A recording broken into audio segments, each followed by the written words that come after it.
Hey everybody. It is a muggy but not too hot afternoon. It's actually the long weekend and we are needing to deal with some of our brassicas. So our house sitters didn't eat any of the brassicas, so none of the kale or the broccoli, which was ready. So when we came home, it was nearly too far gone. So some of it we've eaten, which has been delicious, even though it didn't look like primo. But some of it, like, let me show you. Some of it looks like that, right? So really stretched heads. So I'm going to harvest that one today. And then there may be some secondary shoots that grow up. These Brussels sprouts though, they are unbelievable. Oh, I see another kohlrabi. Fun. I thought we had eaten them all. That's cool. Taking the nuts off though, see that little dude? See him? Look at these cabbage whites. They are feasting on the Brussels sprouts. I'm gonna leave in the broccoli plants and just trim off the broccoli, but today I'm actually out here to harvest what is left of the cabbage. Yes, most of the cabbages are ready and the earwigs are getting them. So I'm going to clean them up and I'm going to make sauerkraut. I might make some cabbage steaks. Rachel at that 1870s homestead did that and said that they really enjoyed it. So I'm going to do that because I really do like fried cabbage. I'm going to make some coleslaw, which we have been eating a lot of, which I absolutely love. So I'm going to do those three things. Plus I am going to harvest some of my kale to put down in the freezer to make smoothies over the winter because I absolutely loved that last year and just ran out because I thought of it last minute. You should see all the cabbage loopers out here. I think it's record setting. Look at them all. They're like everywhere, laying their eggs. I've found larva, pupa, and then something. It's got to be a groundhog. Look at these. Look at those cabbages, totally eaten. And that's like something big. That's not an insect damage. That is definitely some kind of animal with large teeth. So one of the things when you grow a garden is if you don't harvest anything, it's no big deal. Like if you grow stuff and you don't harvest it. But if you want to eat the food you grow, you have to harvest it in time so that you can do something with it, because there's no way that we can eat all of this cabbage in like a week or whatever. So you have to be prepared to think of ways to preserve it. So that's why sauerkraut, coleslaw, freezing are how I'm going to manage this. Last year I was a little late in harvesting these. So I'm just going to chop and drop the leaves for right now.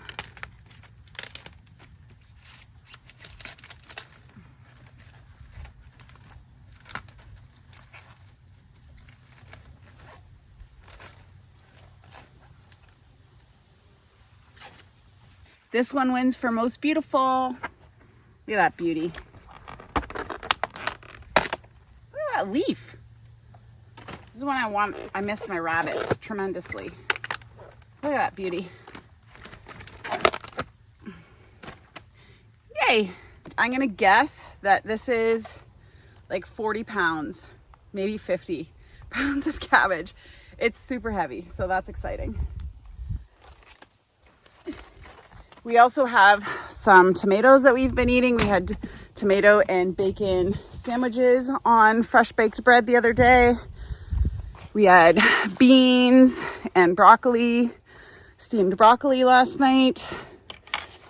So with fresh corn, because it's corn season, not from our place obviously, but from the beautiful farmers of Ontario who we appreciate so much at this time of year and always. I'm just cleaning these up because they are pretty buggy. There's a slug. So what I'll do when I get inside is soak these in some salt water in the sink, which doesn't hurt them. And that'll clean them up and eradicate any pests we might have. I'll have to look back in my videos to see what kind of cabbages these were. They were an early variety, I remember that. So that I grow them again next year because they're awesome. They're really fast. They head up really nice to nice heads of cabbage. I was hoping that I would be able to make cabbage rolls, but for cabbage rolls, the best leaves are the outside ones, and those are the ones I have to take off because of the earwigs and slugs. Something else to remember about harvesting is that if you don't eat it, something else will. And that's either going to be, you know, insects, slugs, mammals, bacteria, fungus, something, if you leave it long enough, is eventually going to eat it. So if you don't have a plan, don't you worry, because something will take advantage of all of your hard work in the garden.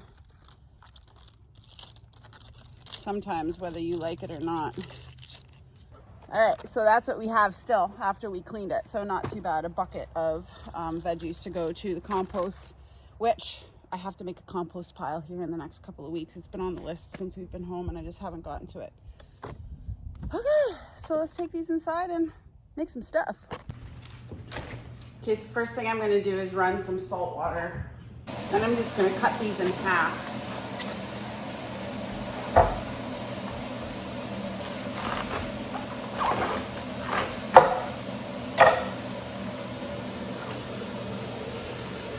I'm just gonna put a colander in a bucket in a bowl like this to let them drain as I take them out. So I think the first thing I'm gonna make is the coleslaw. So I'm just gonna put these in here like this.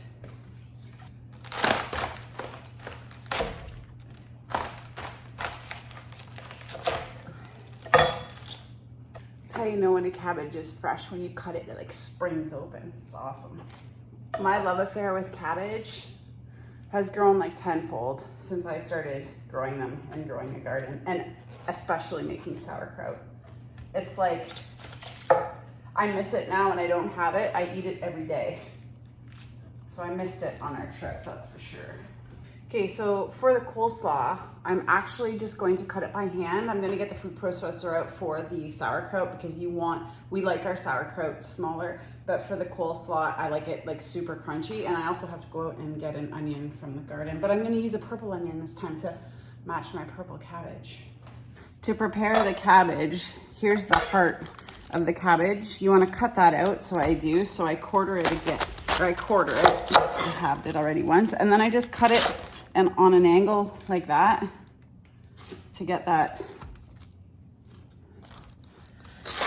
like so. So you cut out that like little wedge of a piece. And then I quarter it, or I half it again, so that would be now 8. And then I just finely chop it, and I'm not a chopper, I'm not a good chopper, but it's not rocket science, so you just do like, I don't know, is that 1/4 of an inch? Just ran out to the garden to get an onion, purple onion. Look at how pretty. Isn't that gonna, look at how pretty that is. So thanks, Joanna.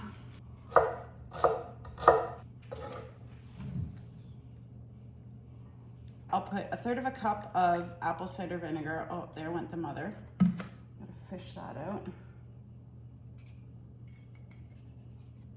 I don't really want that in. See that? Ooh, that's the mother. That should be in here. Probably shouldn't be touching it either with a dirty knife. See that? Ooh, that's slime. You want that in the thing until it's gone. But you could use that to make more apple cider vinegar if you want it. Okay. I'm gonna say this was 3 tablespoons of olive oil. 2 to 3 tablespoons of olive oil.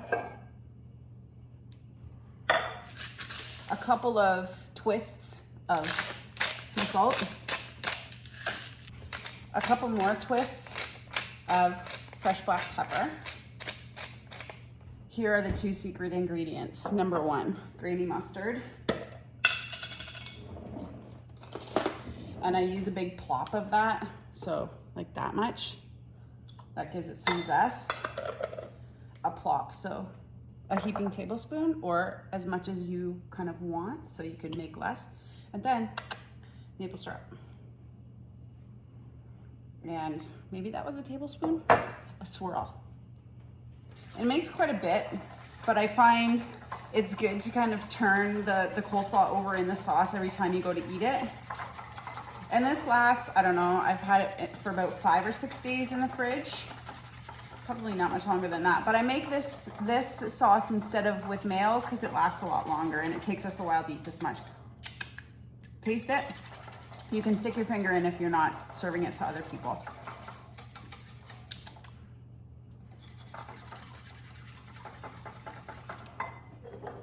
It's more sweet. So what I do with this, I eat it with dinner. I eat it for lunch with some eggs on top. It's super delish. A little bit more sugar, make it start. Gotta get it right. There it is. Now, we just pour that over top. I'm gonna get out my coleslaw bowl. This Brian and I got for our wedding. Thank you, Hutton family. This was from them, and I love using it. Brings back a lot of really good memories.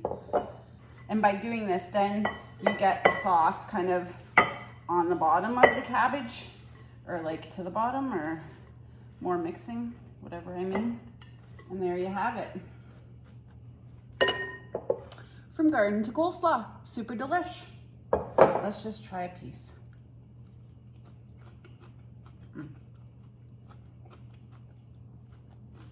Very good. So good. I like to keep it in the fridge for at least a couple of hours before you serve it to let all those flavors meld. Okay, to make the sauerkraut, you've seen me do this before. I'll link it in the description box below, my sauerkraut making video. But it's pretty simple. So I use a food processor with the slicer blade, not the shredding blade, and I cut it up first into quarters and feed that through. And then for 3 medium heads of cabbage, I use 2 tablespoons of pink Himalayan sea salt. So I just add that gradually. All right, we have 2 cabbages left. We have 2 big jars of sauerkraut. We have a whole massive bowl of coleslaw, and so the rest I'm going to freeze. So like I said, I got this idea from Rachel at that 1870s homestead. I'll link her channel down below because she has some really awesome ideas about preserving food. But we do like fried cabbage a lot. And we have all of that frozen, all those frozen onions that I did. So I think that would be good to get some of that out and just fry it up as a side for a meal. So because I already cut these cabbages in half, I'm probably going to put a couple of, basically she made 1-inch slabs into each. I'm gonna make, I don't know, enough that like for both of us. So anyways, here we go. I think she cut it the other way, but this will be fine. It doesn't really matter, just as long as you can get it in a frying pan, right?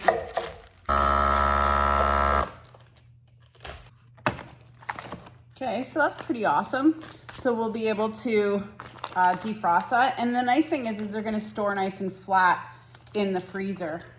Okay guys, that was a labor of love. We made this beautiful coleslaw, which we are going to have with our pizza tonight. I've got the dough in the bread maker right now. I have 6 packages of cabbage steaks. I will report back, but I imagine they are going to be awesome, taken out and fried in the cast iron pan with onions. And then 2 big jars of sauerkraut. So I can't remember, did I have like 6 or 7 heads of cabbage and all that food? So that is how you turn garden produce into food that you are going to eat. I struggled the first couple of years that I grew a garden, especially with new things and like what to make. But the internet really helps out, but as I prepare and try things, I learn what we really like. So sauerkraut is a 100% absolute must in this household. These cabbage steaks are something new. I've made the coleslaw a couple times already this year and I love it. So this is kind of like a fresh food. But I've last year I made pickled cabbage, which I'll link in the description box below. And we eat that a lot. Sometimes I mix it in with the sauerkraut just for a different flavor. But there's lots of things that you can do. You just have to use your imagination. I would, like I said, have liked to have made cabbage rolls, but I'm going to have to buy cabbage from somebody else or use one of the ones that are still out in the garden. So I want to make those sooner than later. So I may buy those from the market or grocery store. Anyways, off to deal with the kale, which is literally just yanking it out of the garden, stripping the leaf material off the stem and stuffing it in a milk bag. So not much to report on here. Anyways, hope you're all having an awesome day. Thanks for watching, and we'll see you next time.